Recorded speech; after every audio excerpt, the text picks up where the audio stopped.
น้อง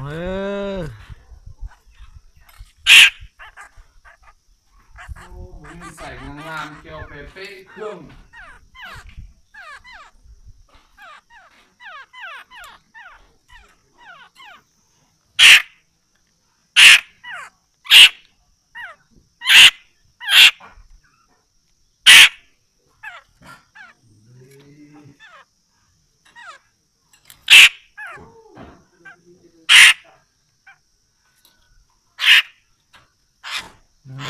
ขาเตี้ย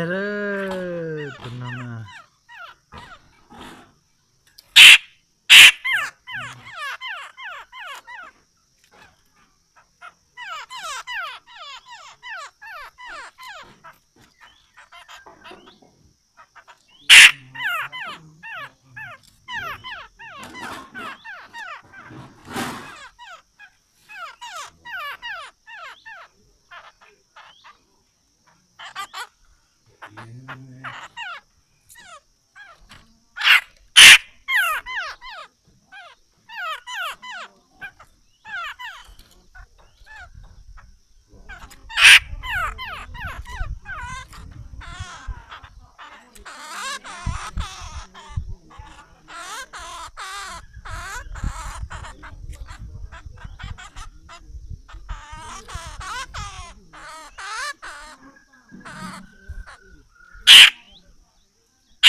โอ้ย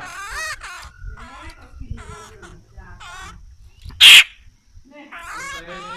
ซื้อเครื่องมือเนี่ยกินเครื่องมือ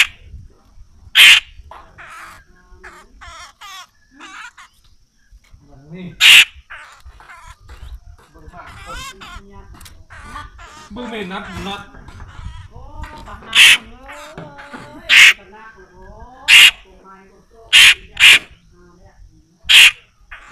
คุณมันอะไรเนาะ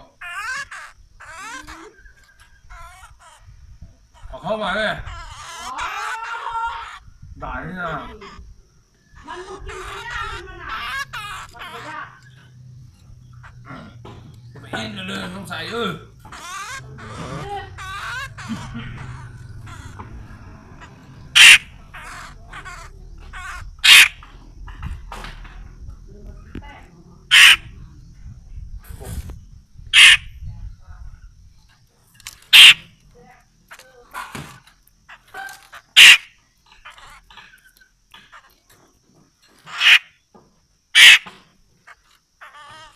ว่า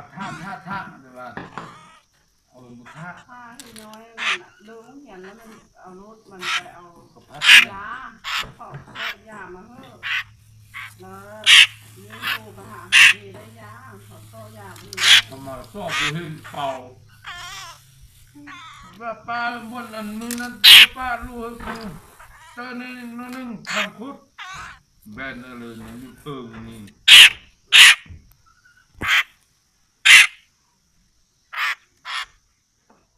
กินหลายนะเข้าเนื้อนะ